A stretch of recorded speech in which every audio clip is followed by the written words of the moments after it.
Hola a todos y bienvenidos a mi canal.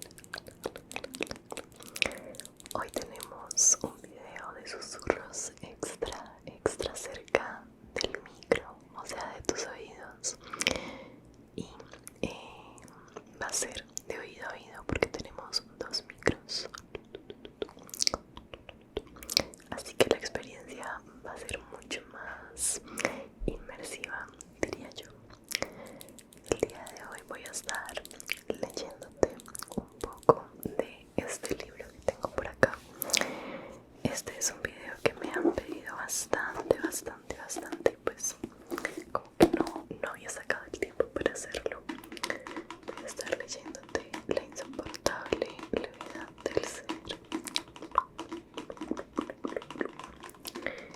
Esperemos que no haya ningún tipo de problema por el copyright. La verdad que como no suelo hacer este tipo de videos, no sé bien cómo funciona todo ese tema, ¿no?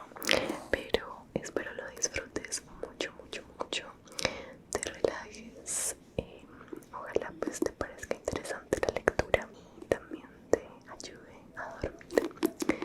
Recuerda que en la pantalla van a estar apareciendo mis redes sociales y también puedes escuchar los audios de mis videos en Spotify, Apple Music, Deezer y Amazon Music también. Sin más que decir, vamos a empezar. No he desayunado y tengo mucha hambre.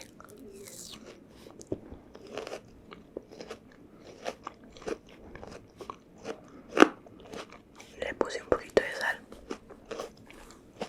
y quedó delicioso.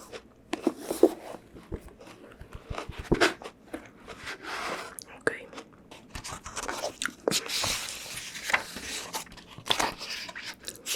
Milán Kundera, la insoportable levedad del ser.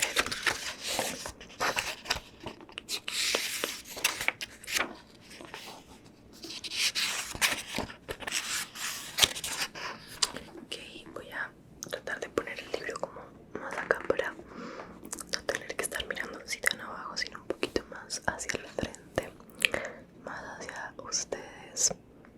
Yo acá con mi plato de pepino. Está muy chistoso esto. A ver, una más.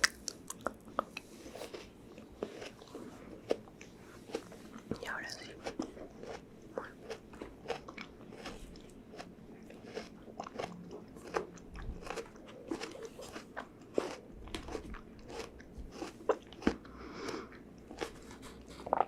Listo. Bueno, les voy a hacer como un pequeño. Les voy a leer lo que dice en la parte de atrás, como para estar todos un poquito más en contexto. Yo no he leído este libro, tenía muchas ganas, pero no lo había leído. Es La insoportable levedad del ser. Es esta una extraordinaria historia. Es esta una extraordinaria historia de amor, es decir, de celos y de traiciones y muerte, y también de las debilidades y paradojas que marcan la vida de dos parejas, la compuesta por Teresa y Tomás y la de Franz y su amante Sabina, cuyos destinos se entrelazan irremediablemente. En esta novela ya clásica, el lector penetra en la trama de actos y pensamientos que el autor va tejiendo con diabólica sabiduría en torno a sus personajes, y de manera magistral, lo que parece simple anécdota, los celos de Teresa hacia Tomás, el terco amor de este por ella pese a su irrefrenable deseo de otras mujeres, el idealismo lírico de Franz, amante de Sabina, y la necesidad de esta, amante también de Tomás, de...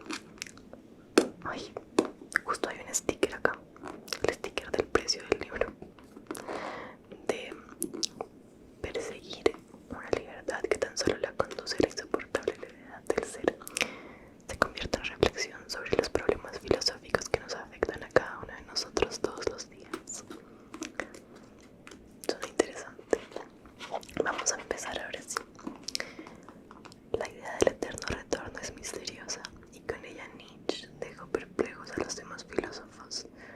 Pensar que alguna vez haya de repetirse todo tal como lo hemos vivido ya, y que incluso esa repetición haya de repetirse hasta el infinito.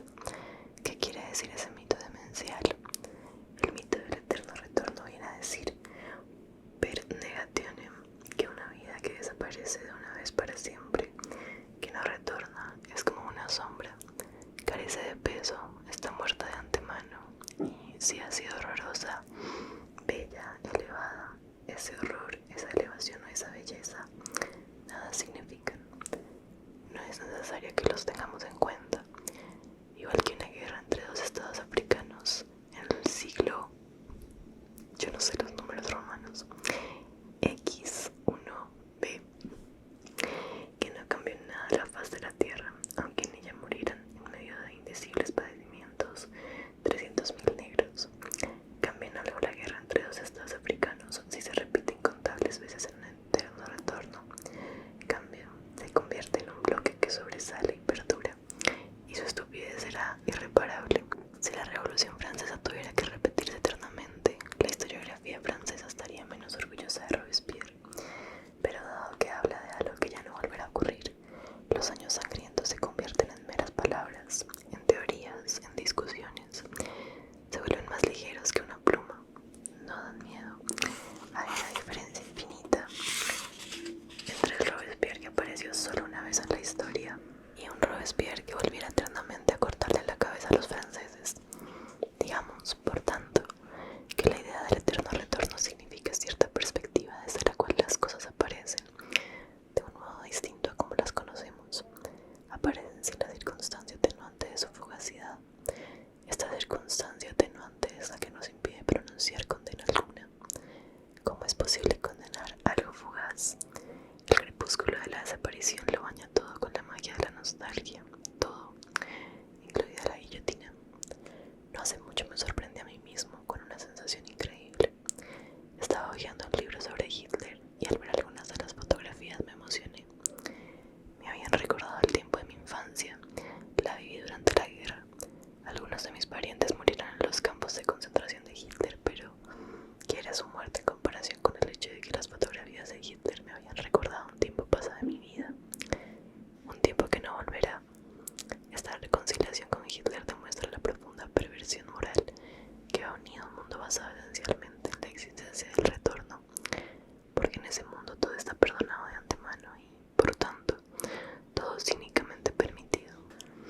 Si cada uno de los instantes de nuestra vida se va a repetir infinitas veces, estamos clavados a la eternidad como Jesucristo a la cruz. La imagen es terrible. En el mundo del eterno retorno descansa sobre cada gesto el peso de una insoportable responsabilidad. Ese es el motivo por el cual Nietzsche llamó la idea del eterno retorno la carga más pesada. Pero si el eterno retorno es la carga más pesada, entonces nuestras vidas pueden aparecer sobre ese telón de fondo en toda su maravillosa levedad. Pero es de verdad terrible el peso y maravillosa la levedad. La carga más pesada nos destroza, somos derribados por ella, nos aplasta contra la tierra. Pero en la poesía amatoria de todas las épocas, la mujer desea cargar con el peso del cuerpo del hombre. La carga más pesada es, por tanto, a la vez, la imagen de la intensa plenitud de la vida. Cuanto más pesada sea la carga, más a ras de tierra estará nuestra vida, más real y verdadera será.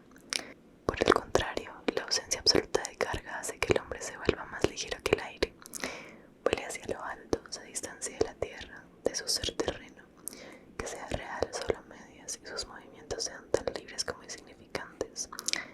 Entonces, ¿qué hemos de elegir? ¿El peso o la levedad? Este fue el interrogante que se planteó Parménides en el siglo, este sí me lo sé, en el siglo B1, es el siglo 5, el siglo 5 antes de Cristo. A su juicio, todo el mundo estaba dividido en principios contradictorios: luz, oscuridad, sutil, tosco, calor, frío, ser, no ser. Uno de los polos de la contradicción era, según él, positivo: la luz, el calor, lo fino, el ser. El otro negativo. Semejante división entre polos positivos y negativos puede parecernos puerilmente simple, con una excepción. ¿Qué es lo positivo? ¿El peso o la levedad? Parménides respondió: la levedad es positiva, el peso es negativo. ¿Tenía razón o no? Es una incógnita. Solo una cosa es segura: la contradicción entre el peso y levedad es la más misteriosa y equívoca de todas las contradicciones.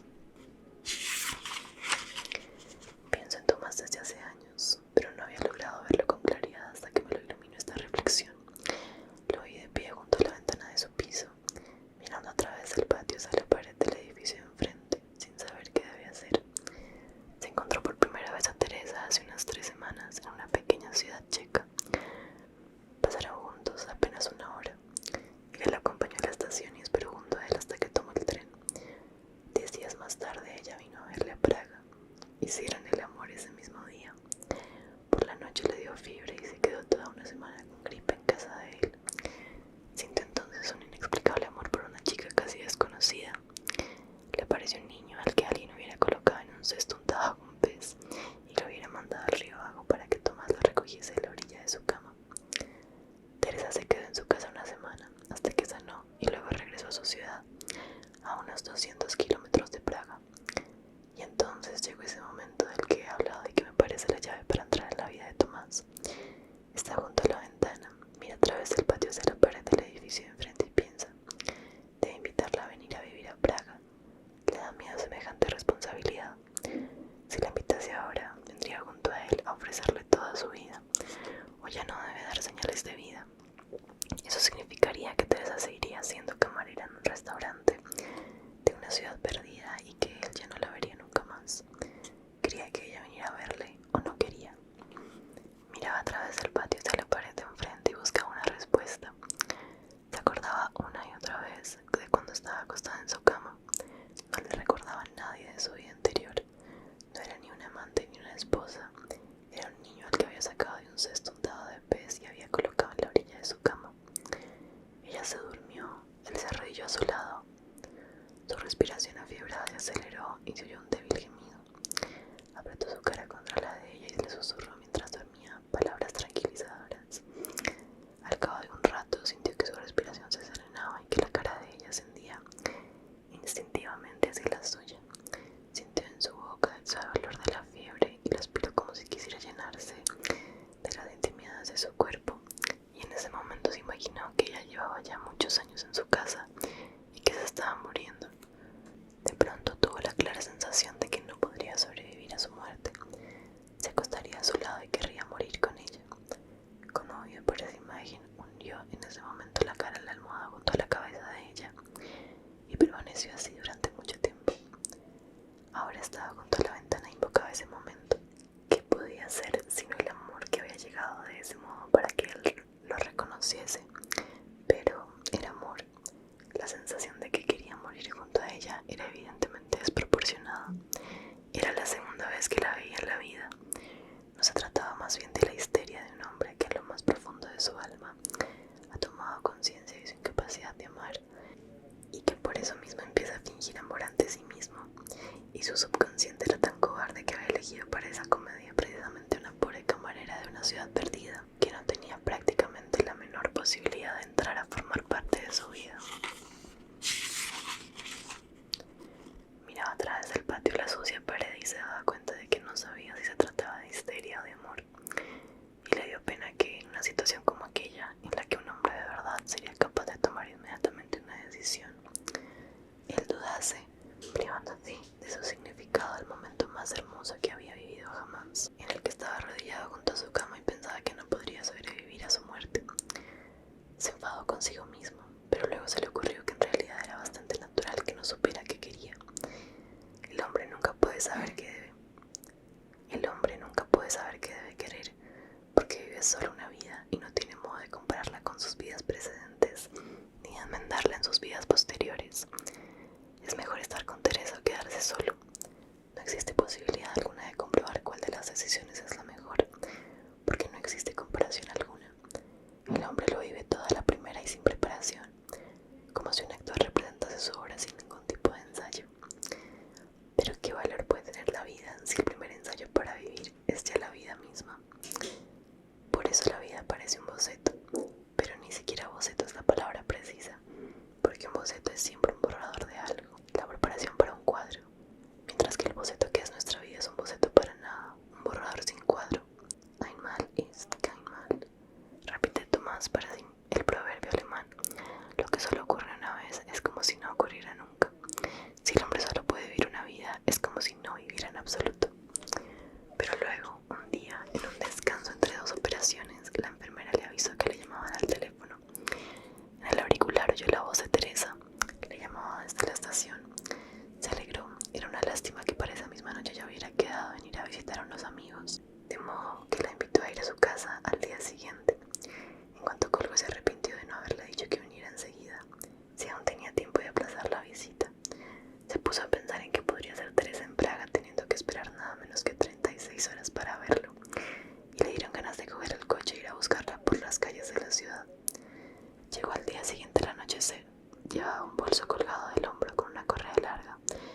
pareció más elegante que la otra vez.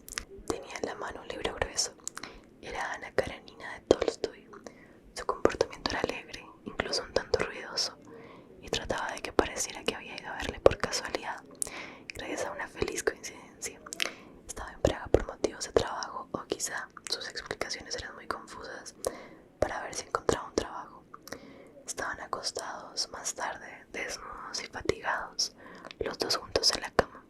Era ya de noche. Él le preguntó dónde se alojaba para llevarla en coche. Le respondió tímidamente que todavía no había buscado hotel y que la maleta la tenía en la consigna de la estación. Ayer mismo había tenido miedo de que si le invitaba a visitarla en Praga, viniera a ofrecerle toda su vida.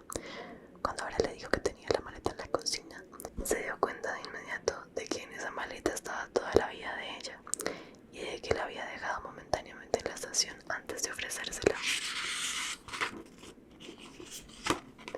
Cogió el coche que estaba aparcado delante del edificio, fue hasta la estación, recogió la maleta, era grande y enormemente pesada, y regresó a casa con la maleta y con ella. ¿Cómo es posible que se decidiera con tanta rapidez cuando había estado casi 14 días dudando y sin ser capaz de enviarle siquiera una postal con un saludo? Él mismo estaba sorprendido, estaba actuando en contra de sus principios. Hace 10 años se divorció de su primera mujer y vivió el divorcio con el ánimo festivo con que otros celebran su boda. Se daba cuenta de que no había nacido para convivir con una mujer y de que solo podía encontrarse plenamente a sí mismo viviendo como un solterón. Puso todo su empeño en organizarse tal sistema de vida que nunca pudiera ya entrar en su casa una mujer con su maleta. Ese era el motivo de que no tuviera en su casa más que una cama. A pesar de que era una cama bastante ancha, Tomás les decía a todos sus amantes que era incapaz de dormir si compartía la cama con alguien, y las llevaba a todas a medianoche a sus casas. Por lo demás, la primera vez que Teresa se quedó en su casa con la gripe, no durmió con ella. La primera noche él la pasó en un sofá grande y la noche siguiente se marchó al hospital, donde tenía su despacho y en él una camilla que utilizaba durante las guardias, pero esta vez durmió a su lado. Por la mañana se despertó y comprobó que Teresa, que aún dormía, lo tenía cogido de la mano. Habrían estado así durante toda la noche. Le parecía difícil creerlo. Ella respiraba profundamente entre sueños, apretaba su mano con fuerza. No fue capaz de lograr que se la soltara. Y la maleta enormemente pesada estaba a su lado, junto a la cama. Temía intentar que le soltara la mano por no despertarla y con mucho cuidado se dio media vuelta, hasta apoyarse en un costado para poder observarla mejor. Volvió a imaginar que Teresa era un niño al que alguien había colocado en un cesto untado de pez y lo había mandado río abajo. No se puede dejar que un cesto con un niño dentro navegue por un río embravecido. Si la hija del faraón no hubiera rescatado de las olas el cesto del pequeño Moisés, no habría existido el Antiguo Testamento ni toda nuestra civilización. Hay tantos mitos que comienzan con alguien que salva a un niño abandonado. Si Polio no se hubiera hecho cargo del pequeño Edipo, Sofocles no habría escrito su más bella tragedia. Tomás no se daba cuenta en aquella ocasión de que las metáforas son peligrosas. Con las metáforas no se juega. El amor puede surgir de una sola metáfora. Vivió apenas 2 años con su primera mujer y concibió con ella un hijo. Cuando tramitaron el divorcio, el juez otorgó el niño a la madre y condenó a Tomás a pagar por él 1/3 de su sueldo. Al mismo tiempo le garantizó que tendría derecho a ver al niño un domingo de cada 2. Pero cada vez que tenía que ver a su hijo, la madre inventaba alguna excusa. Si les hubiera llevado costosos regalos, seguramente habría sabido menos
especial. Sin embargo, elevó a Teresa del estatus de camarera al del gremio de la prensa.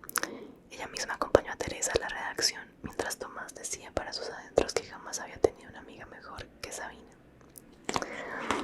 Así que hemos llegado hasta la página 21. Podemos continuar leyendo este libro si les gustó, mis amores. A mí la verdad me parece que está muy interesante y me gustaría seguir leyéndolo aquí con ustedes. Así que deja aquí abajo en los comentarios qué tal te pareció. Espero que tengas una linda noche o un lindo resto de día. Te mando muchos besos y abrazos.